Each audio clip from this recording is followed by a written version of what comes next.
Last time on Dimension B. While my mother was in the bed waiting for God to take her to heaven, she told me my father was coming to Bangkok. Are you my father?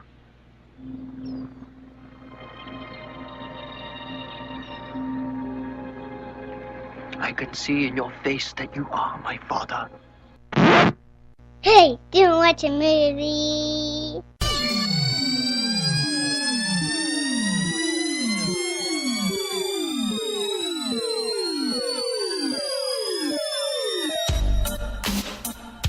There is a place at the edges of space and time, a dimension that holds cinematic echoes of the past and present.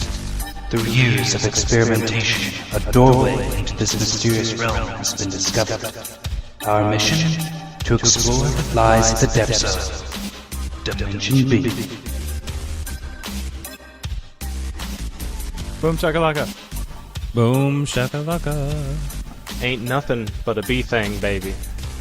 Dimension B is the podcast that pays me.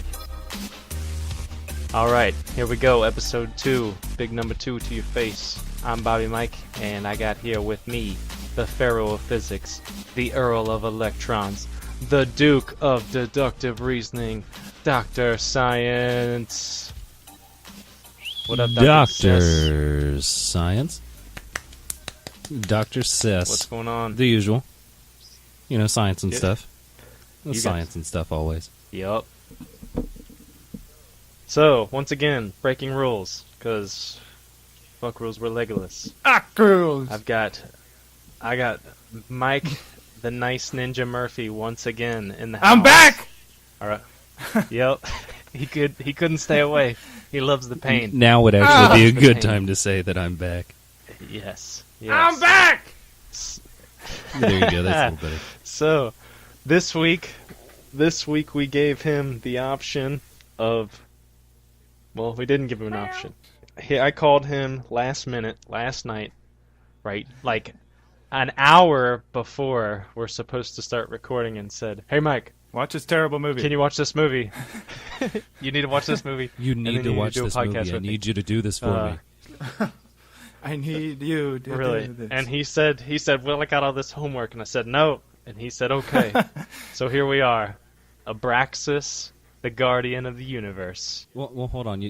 You I'm back! You left out a little of that, because he said he had a lot of homework, and then you said, but it's got Jesse Ventura in it, and then he said, I'm in. It's all about the body. It's all about the body. Ugh. It was all about the body. Here we are, episode 2. Abraxus, Guardian of the Universe, 1990, direct-to-video, starring Jesse the Body Ventura, Sven Ole Thorson, and it was originally released in Canada and Japan, and made its way to the U.S. shelves in the movie stores in 1993. Yeah. Directed, written, and produced by Damian Lee. His other films include The Watchers, which is based on a Dean Koontz novel, and Gnaw, Food of the Gods 2. So, Gino. he's got quite the repertoire. Yeah. So, Mike, how did you like Abraxus, Guardian of the Universe? I liked it pretty well. Did you like it more or less than Megaprime? I have to say more for... I agree. Yeah, just, general movie. It's a completely different animal, in my opinion. No pun intended. It seems like this is a movie that failed on so many levels, but it tried so hard. It was a real movie that tried to be real. I'm a real movie! And failed. It did. Tried. But It tried real hard. But to our benefit, because it is awesomely awesome bad. Yeah. So, we'll go ahead and get started, get into the movie. Abraxus. When do you want is to talk Jesse about the Ventura. soundtrack What for the soundtrack? movie? Yeah, that's in there. Oh yeah. We're gonna get into that. We're going to get into that. Oh yes. Abraxus, played by Jesse Ventura, is a member of an intergalactic police-type group known as the Finders, and it is stated that he has been a Finder for roughly 10,000 years. And for some reason, he has to renew his vows or something and strap himself into this torture machine to, I guess, shock the justice back into him. And that's where we find him in the beginning of this film. And one of the things I love about movies with futuristic cultures or technologies is the day that they are shot is the most futuristic it is ever going to look. And every year that passes is going to sink it deeper into a comical farce. And this movie took that concept to the next level. I'm not being harsh, but the technology looks dated for 1990. Well, did the movie come out in 1990? That's when it was released in Canada and Japan. It was shamed into the United States 3 years later. In the lab where Abraxus is sitting, getting shocked, there are these two lab jerks with shitty haircuts, and there's some sort of dispatch mission supervisors who will be annoying you the entire movie, and they're going off about another Finder who's gone rogue. And this particular Finder happens to be Secundus, played by Sven Thorson, the bearded alien badass with a Germanic Sounds accent. like Arnold. Oh yeah, Arnold. Also, we find out that Secundus is the former partner of Jesse, Abraxus, and went to the dark side about 1,000 years ago, and the two of them have duked it out before. This motif of partners becoming enemies it's used quite a bit in movies. Would you say that it worked in this movie? By worked, you mean? I don't know. I mean, they laid it out there for us, and yeah. What do you mean by worked? Would you say, like, did it push the movie along, the fact that these were two partners? And the problem is that I don't think that they developed any character well enough for anyone to give a shit about them. And I made it halfway through the movie without knowing who was who. Yeah. Abraxas just kind of sounds like a robot. That's just Jesse Ventura, though. Oh yeah, it's monotone as hell. So I didn't know if he was like a droid or Jesse Ventura just being himself. Yeah, I don't know. There aren't really many concepts in the movie that are important. Right. It's Just make them laugh. Just make them laugh. And if you didn't pick up on all of that junk right away in the movie, it's probably because the terrible audio quality. And I'm not sure if it was my copy, because my copy is a Mill Creek 50 movie pack for $5.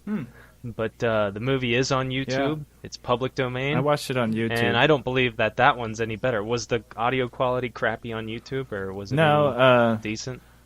I mean, I'm sure it was probably like from the DVD that you have, but YouTube came up and it was 240p is the highest you can watch it, so it hasn't been remastered or anything, I guess.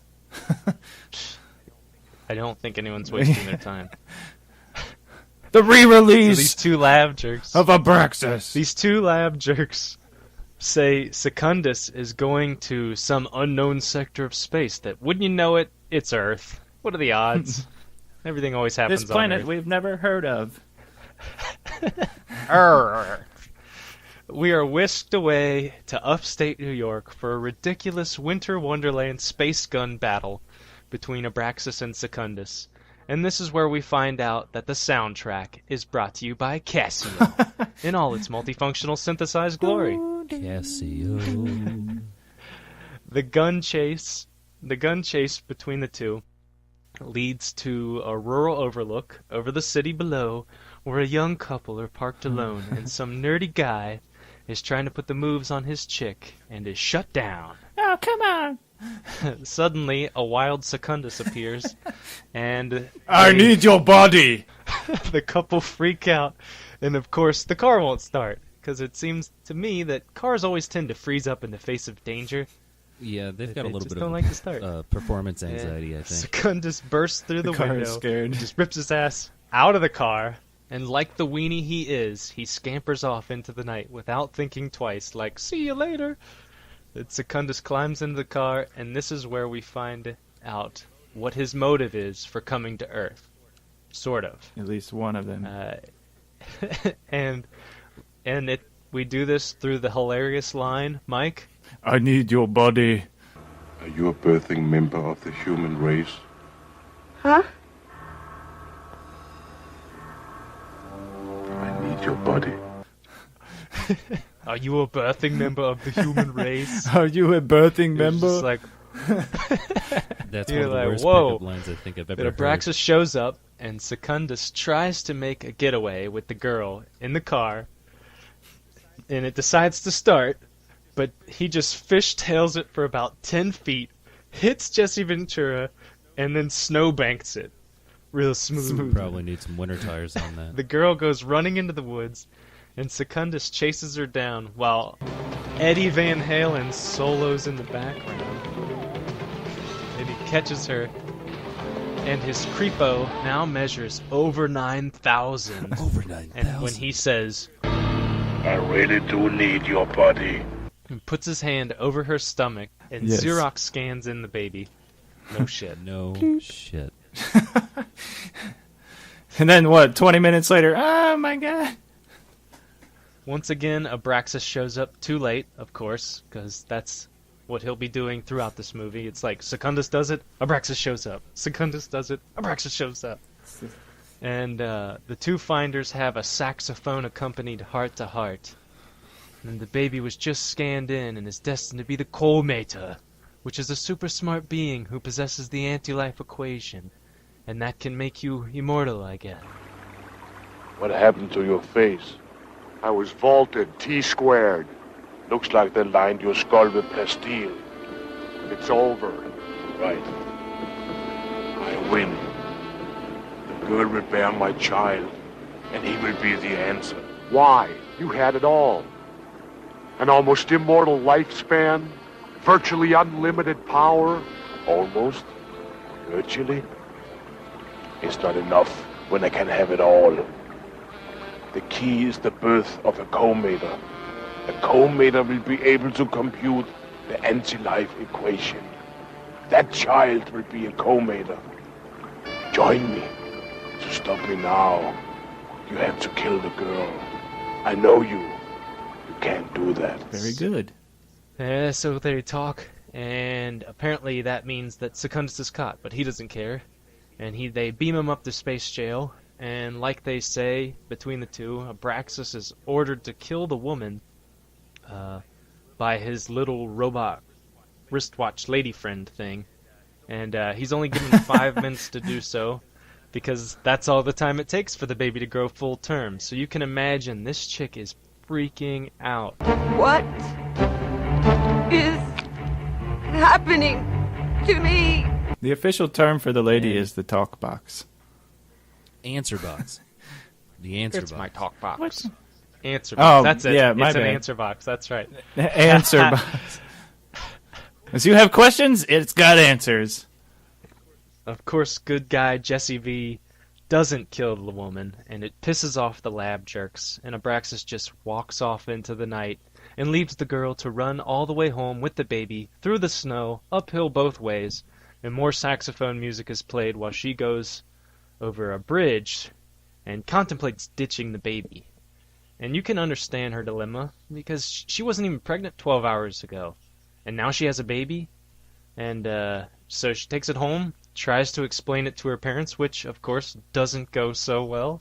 She decides to raise it on her own. Lone wolf of the apocalyptic awesome. Single mom. Hell yeah. Alien mom. Now, time lapses about 5 years with this poetic voiceover, and the music is hilarious. Do you remember that scene, Mike? She's like, me and Tommy, we've had a good time, and it's like, dun dun dun dun. Yeah. It's just The crappy. shitty music, and they're just like frolicking in the fields, and It's been 5 years since Tommy was born. 5 years since that night We have a nice, fairly regular life. Except that Tommy has never spoken. He's never made a sound. Sometimes, I have no idea what he's really thinking. Hurry up, I'm gonna get you. I've never told him what his father was. I love him so much. But I'm afraid that something terrible is going to happen to him. I don't know why, but I have this feeling that something will take him away from me. Forever.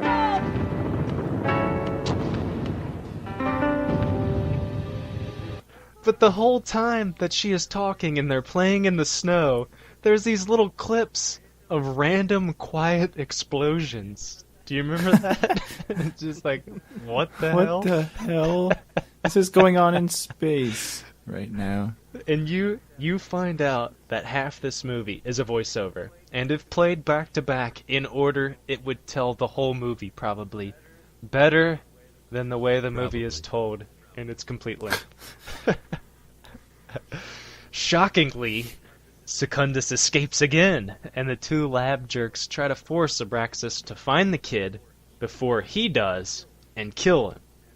And there You is must this kill cool little thing the child and the wife. And the mother. and the wife. The lady. And there's this cool little thing about wormholes that I liked. Do you remember the little thing? He was like, wormholes are this thing that blah-blah-blah. They let us travel for long distances. Travel warps are like wormholes connecting different parts of the universe, kind of like a galactic subway system. They're a natural phenomenon that we've learned to use, sometimes successfully, sometimes not. And now it's explained. But while using the wormholes, they cross streams. And because of it, they are stripped of all their weapons for some reason, which they don't really explain, but it's better that way. Wormhole customs. So, wormhole customs. They're strict on that side. That's a good Don't one. take this hash through the wormhole. Hide it in your butt. It will disintegrate either way. They both make a water landing, and meanwhile, back on the farm, Sonia, which, like I said, is the name of the girl who had the Insta-baby, is taking her son Tommy, the Insta-baby, to see the principal of the school. And the principal happens to be Jim Belushi, and he is completely incompetent as a principal. Tommy's getting picked on because he's a mute, and Jim Belushi sounds like he is taking the bully's side, like just doesn't even give a shit that the kid's getting picked on. Well, it's a useless scene altogether. He's almost irritated by it. You know what I mean? Like they tease him constantly. They pick on him. They call him names. Like it's really making my job hard. I signed up to sit in this office, and I got to go do stuff, and I don't know what to do. Yeah, seemed like a joke. I can't be messing with these It is kids. John Belushi. It's Jim Belushi. John Belushi's dead. Was he dead then? Yeah, he was probably dead then. Jim Belushi. I don't care. But I think that he was making a joke of the part, but the scene does ramp into another chase through the forest with Abraxus and Secundus. More voiceover, and God, the music. Oh is yeah, just... it was like cool jazz while they were running through the forest chase scene. It's awesome. They wrestle in the woods, and there is more chase, more music, and Secundus finally gets away by throwing Jesse V over a short cliff, and then meets up with some campers and wants their car because his last driving lesson didn't go so well. And but this guy, this guy, you remember that guy, the camper guy? With these, like, there's no small parts, only small actors. Yes. He stands up to Secundus. Hi, can I help you? Hey! Hey, what do you want? Hey, what are you doing here? What do you want? I'll handle this. I am insufficiently charged to activate this vehicle. Give me the keys. I'm not going to give you my keys. What's your driving record? I've got quality insurance. It doesn't cover high-risk drivers. Look, I'm willing to overlook this if you are. I could sue you for this, you know. Personal harassment. I'm a lawyer. I can litigate. Give me the keys. And throws the keys into the fire. And he's like, Get them out of there. The keys. So he's like, get the keys, Billy, get the keys. Grab the keys. Michael, get the keys. Get the keys. Yeah, here you go.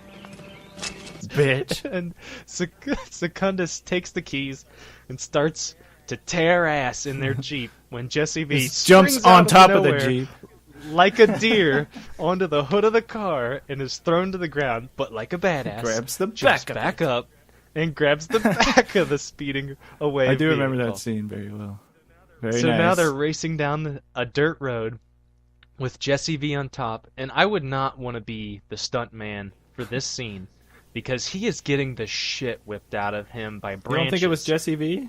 I don't know. I would not want to be him or anybody. I would not want to be that person. Yeah. Because when he gets tossed to the ground at the end, it is so hard that I felt it. It was just boom. It Cheap thrills slammed it.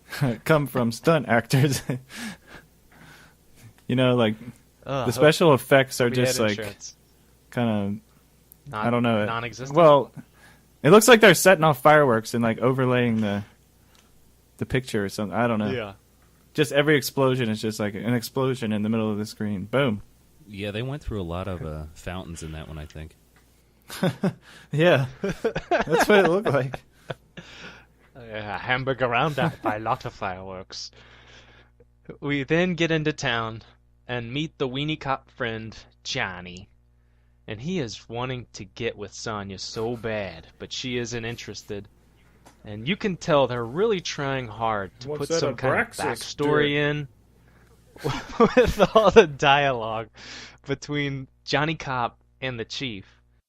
The Chief is going on and on how Johnny needs to calm down and there isn't ever any real crime in this small town. Meanwhile, Secundus has broken into a hardware store or something like that and is juicing up his robot watch with raw power lines. Yeah. And the owner walks in on him and gets his head blown up by failing the test for the anti-life equation. Blows him up. Blows him up. You did. Secundus then goes to town hall and finds the records for where Tommy and Sonya are, and someone calls the cops on him because he looks like a pretty shady dude, and they rush over to catch him. Jesse V has hitched a ride with the same people that were carjacked by Secundus and is making his way to town. Finds out where Secundus is over the police scanner or something, I can't remember. And what is to proceed is the most hilarious scene in the movie. My favorite part. Secundus takes a girl hostage, and then with his bare hands gets the cops to hand over their guns. I don't think so. He then leaves the building while shooting wildly, causing pandemonium. Secundus knocks a random guy down, shoots him in the leg, and this pickup truck parked out front just bails while this guy leaps into the bed of the truck. That was by far my favorite scene in the movie, by the way. Just He that was like- dude diving he was into like, the "Ah!" pickup truck He was for like, "Fuck, his fuck, fuck." life. I'm out of here. Just drive. He's like, he grabs, he's just pushing people out of the way, and these two guys on dirt bikes drive up. One gets shot, and the other, Secundus, grabs the guy's jacket and rips his ass off the bike, steals it, and peels away with Jesse V following behind on foot, just like fat kid jogging I'm gonna get you. behind him. I'm gonna get you, Secundus. Secundus. And at this point, Suck on the this, film, Secundus. at this point, the film really starts to look like a Christmas movie, and I think it is a Christmas movie. I think I'll pop it in every holiday season It might as well be. because now there's snow on the ground, but there was Hey, never kids, you want to watch indication Guardian of the of Universe again? elapsed time at all. We find the kid Tommy on the playground, where the bully is picking on another kid, Tommy uses his mind powers to make the bully wet himself, and he runs off like a little bitch. And later that day, the bully, who we will call Mullet Boy, meets up with Tommy in the bathroom for paybacks, because he somehow knows Tommy was behind the piss pants. And once again, Tommy tosses his salad by mind slamming him into the toilet stall. So Tommy has some cards he isn't showing to everyone. What happened here? I know you caused my piss pants. Freak. Secundus, like a normal finds name. their house. All Macho Man Randy Savage through the front door. And he is looking for Tommy and Sonya. But they have roommates, which is some girlfriend of hers and her kid. Secundus scans the kid's head, and before it blows up, Abraxus busts through the window. Just before it blows up. They have this neck-slapping headbutt fight with jazz that music. ends up with a floor lamp through Jesse V's stomach. Boom. Secundus scurries into the night, and Sonya shows up with Tommy, and seeing Jesse V brings on this flashback from the beginning of the movie, because we wanted to see that again. She starts babbling on about her sob story of being a single mom with an alien freak baby. I don't want to hear it, Finally bitch. convinces Jesse that Jesse is there to help. He's here to help. And he's here to help. Secundus keeps looking for Sonya. He thinks he had the wrong place. He doesn't think that was it. And he's still looking for Sonya.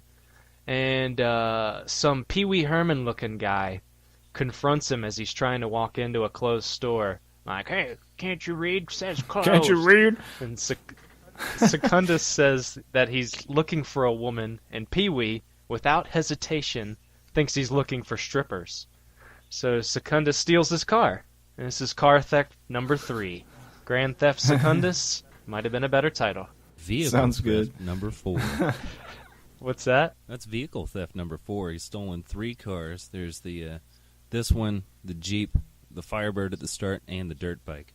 So this guy's just on a roll. Oh, I forgot the dirt bike. This is number 4. Damn. Gosh, he's just ripping people off. I bet he pawns that shit. He doesn't give a shit. It's Earth. Some planet nobody's ever heard of. At this point, the lab jerks are frothing at the mouth because they know Jesse V is with Tommy. Again, And he won't kill him. The Colmator. He is the Colmator. Won't you kill the The keeper Colmator? of the anti-life equation. Jesse is arguing that he can protect the boy, and if Secundus wasn't trying to get the junk out of the Colmator's head, there wouldn't even be an issue here. So he's trying to take the pacifist route. So is the Colmator really like culmination? Are they I don't going know. for that? That's way too deep for this. He's the Way too culmination deep. because he has the anti-life serum or whatever the hell it is. Anti-life equation. Close enough. It's his... Which is directly ripped off from DC Comics Crisis on Infinite Earths. Is this whole thing not ripped off? No, just the anti-life equation bit. They call it that? They call it that in DC Really? Comics, yeah. It's something that I think like Darkseid's after. And no, not Brainiac. Anti-life. Brainiac is. Oh, let's get on Oh nerdy my real god, quick. you nerd. Yeah. And nerd. The movie then cuts to a fairly unsettling scene with Jesse V sitting in the bed, shirtless, when Tommy Colmator walks in. Tommy He commences Colmator. to tell Tommy a creepy story about 2 men who were partners. Hello. I suppose you're not tired. Do you want to sit up here with me? I'll tell you a story.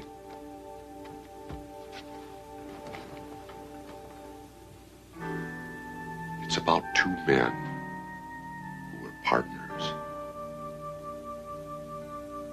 Policemen? No, I'd say more like peacemen. That's a person who tries to solve things peacefully. That's a very hard thing to do. But one of the men began to grow unhappy. He was seeing so much and learning so much, he thought he found a way to become all-powerful.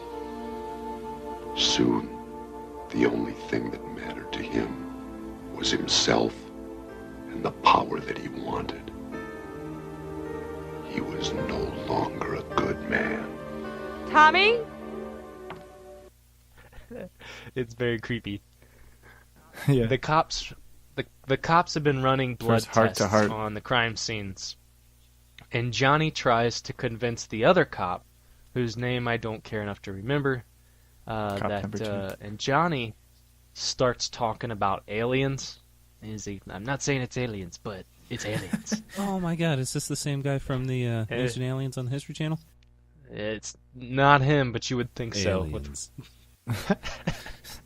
The two sets of prints found in the apartment match those from the vital statistics incident. But there's something weird. What do you mean, weird? Well, they have highly irregular patterns, like nothing we have on record. What about the blood in the wall at the Murray joint? You believe in extraterrestrials? Spies, CIA, now ETs. Look, I believe I saw what I saw. More than that, I'll figure out as we go. Now, what about the blood? The blood doesn't read as human. Great. What's it read as? Goat? The chemical composition is like nothing the big city boys have ever seen before. It doesn't match up with any blood type they've ever heard of. Animal or human. That's crazy. All right, so who do you think these guys are? Shriners? Meanwhile, Secundus gets into a bar fight at a strip club, whips everyone's ass before just walking out, Even the strippers. and then decides to go get breakfast. He walks in, sits down, and then orders the entire breakfast menu. Take one of everything. I'm hungry. Here's the menu. This I cannot eat. No, you just pick something. Very good. I will have that. So what did he order? He ordered the whole breakfast section. Did you check to see if he had money first? You ask him.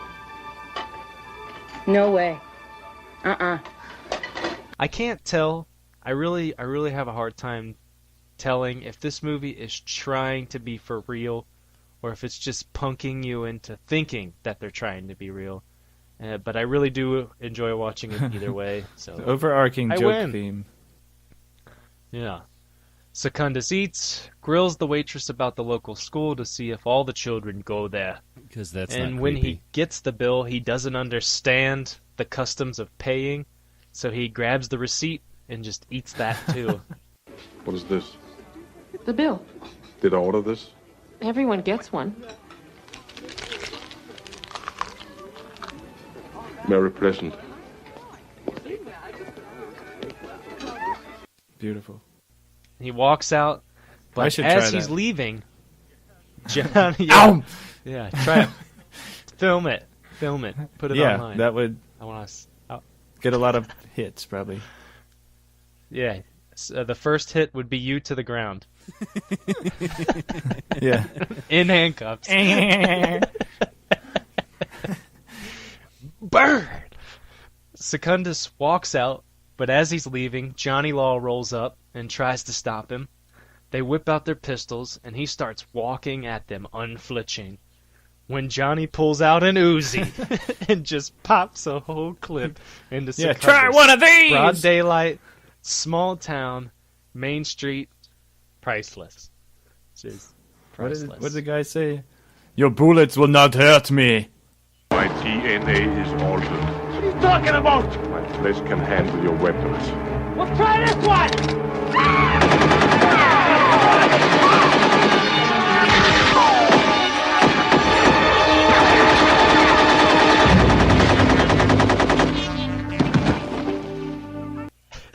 Yeah, it's like, try one of these. Your bullets do not hurt me. I'm genetically altered. Of course it doesn't kill him, just like he said it wouldn't. And he goes beast mode, flips Johnny Law, grabs the Uzi, and sprays bullets everywhere, which starts a car Fires, fire and causes it explosions. to explode. And then What does he 'Cause that do? happens. That's for real. Steals the cop car. Car number 5. Now Tommy Colmater ain't your average third grader, and we have seen that he knows Secundus is coming after him, and he runs away into the country before Secundus even reaches the school, which is where he's heading. But the catch-22 is Secundus has now taken the class of kids hostage and threatens to off them one at a time until he gets that coal. Give me my Colmater. Give me my Colmater. It's about Colmation time. Jesse finds Tommy. They ride back to town and have this tear-jerking heart-to-heart. And Jesse says he's like 11,862 years old next Tuesday. Your mother told me you have a birthday coming up. You'll be 6. I have a birthday soon. I'll be 11,862 next Tuesday. That's a little bit more than 6, isn't it?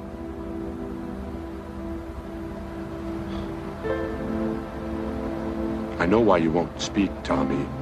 You're afraid. Afraid of what you have inside you. Afraid of your power. And I know it's hard being different from all the other children. Sometimes life can be hard. Sometimes we all have to do things we don't want to. You're a good person, Tommy. You can learn to control your power. You can speak. Jesse says. And it's sappy as hell. The two lab jerks stay pissed off, taking bets on whether or not Jesse is going to kill the kid when he's relaxed and unsuspecting. I really do hate these lab guys. I hate them. I got something if I could for watch them the when we're movie done here. with all their scenes deleted. And actually, fun fact, the guy with the frizzy goofy hair, the real loud one that's super annoying. Yeah, the one that enters with a big chip on his shoulder. Not ponytail guy. He is actually the what's that guy's name? Shoot. He is actually Damian Lee, the director, writer, producer, caterer guy. And Caterer. yeah. Jesse and Of this Tommy pull movie? into town and notice that the school is surrounded with cops and firefighters, etc. And Secundus is spouting out the window about killing kids if he doesn't get his Colmater fix. And Tommy mans up, runs into the school. Secundus gets all creepy father-son on him. And Jesse once again busts in, blasts Secundus in the head with a fire extinguisher, and tells Tommy to book it before he's bludgeoned with a radiator. And that was a pretty funny scene. Yeah. Secundus is pissed. Give me my Colmater. He had the kid in his hands and lost him. He finds another car, rips the door off, and steals car number 6. I'm going to need this.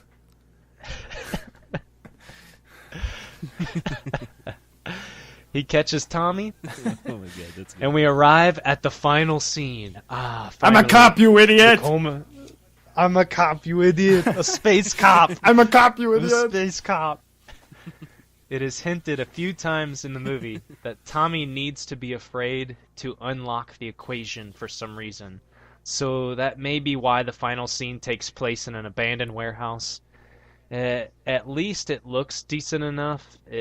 It's almost like a music video. That's probably just because the warehouse there's this that they were like gonna blow up. terrible prog rock song in the background while Secundus chases Tommy around.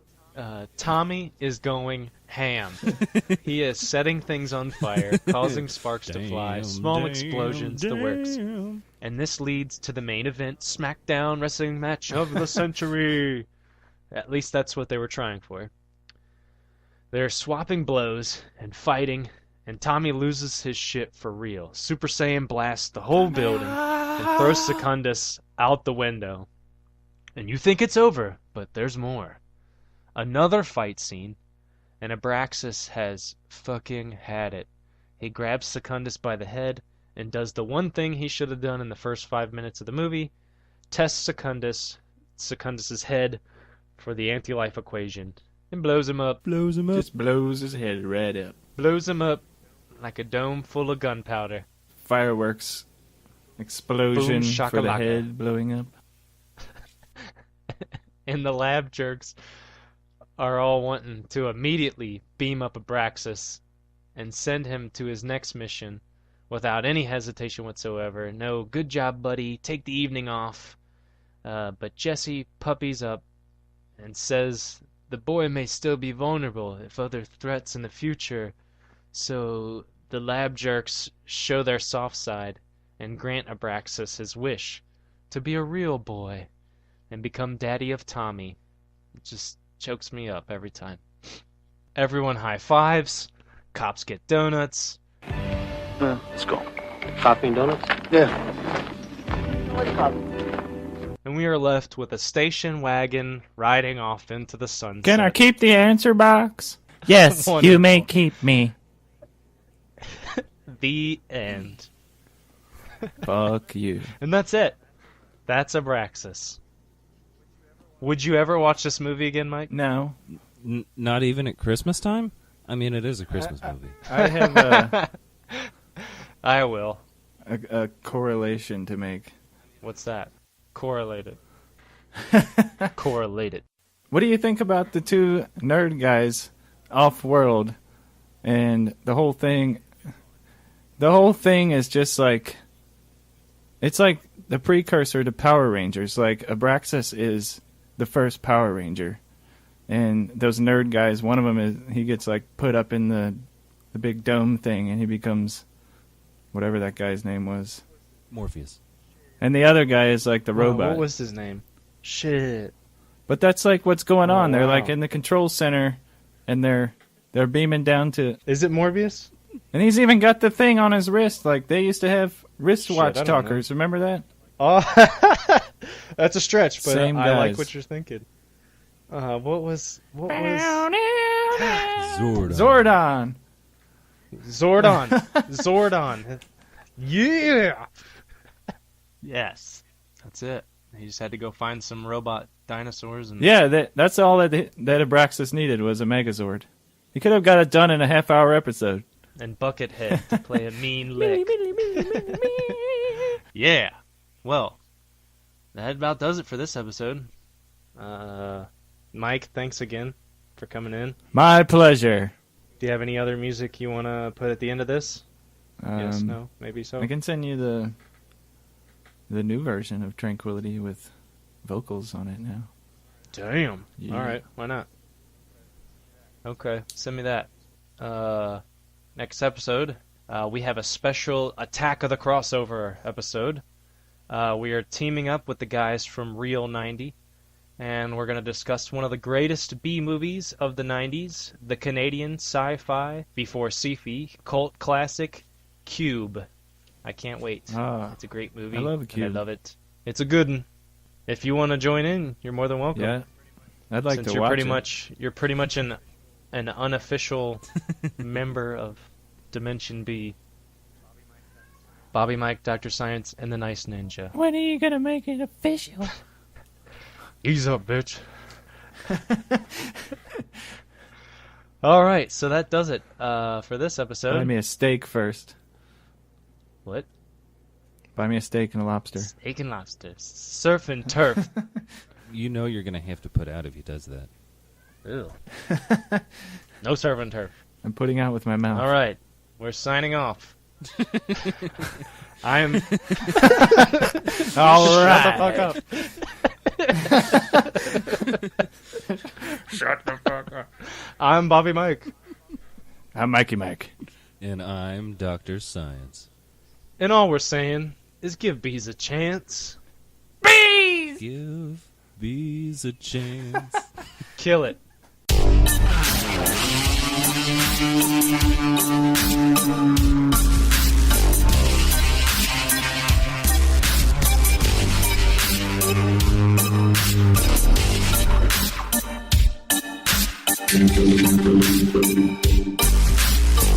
Who's the new kid in town? Always messing around with the brand new sound. Hey, I'm the man with the underground beats. We gonna get nasty and throw a party. Hey, nice place, looking so clean. But by the end of the night, it's gonna be a scene. Hey, little Jack Horner, tripping in the corner, dancing with prophecy in a new world order. Cause he knows this is the sound that'll bring the man down. It'll put us in the place where we'll always be around. We come to get down. Oh, trying to get some of that tranquility.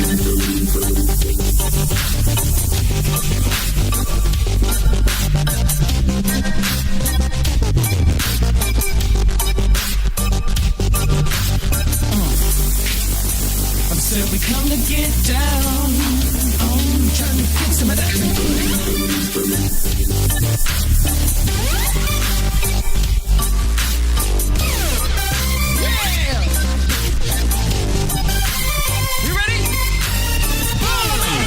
If you wanna rip off your face, it's a cool $50 for the ride to the outer plains. Just don't get too faded, cause you're gonna need your brain. Mama always told me it's good to moderate. We procreate, we procreate, we procreate. Don't question it, B. Just open up your pee and take it another D. And don't leave out the C, cause there already aren't enough people in too deep. And there already aren't enough fishes in the sea. And there already aren't enough people living in greed. And there already aren't enough people who can't even eat. Come to get down. Oh, trying to get some of that drink.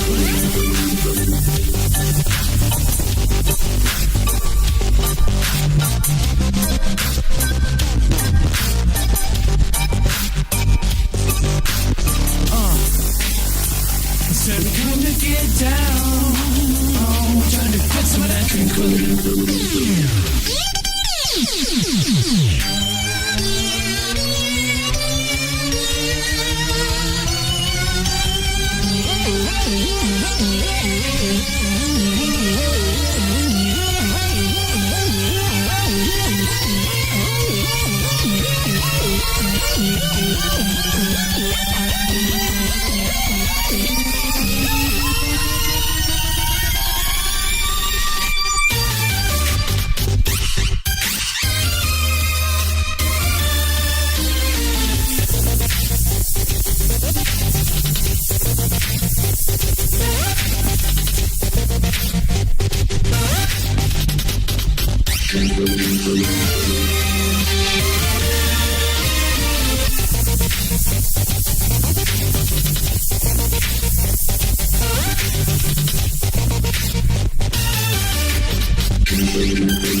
Alright, that's it. That's the end. Happy birthday, everybody. I think it went pretty well, except for all the filing in the background. I should leave that in. That's not distracting at all. Yeah. He's playing the washboard in a jug band. Oh, shit. Hell yeah.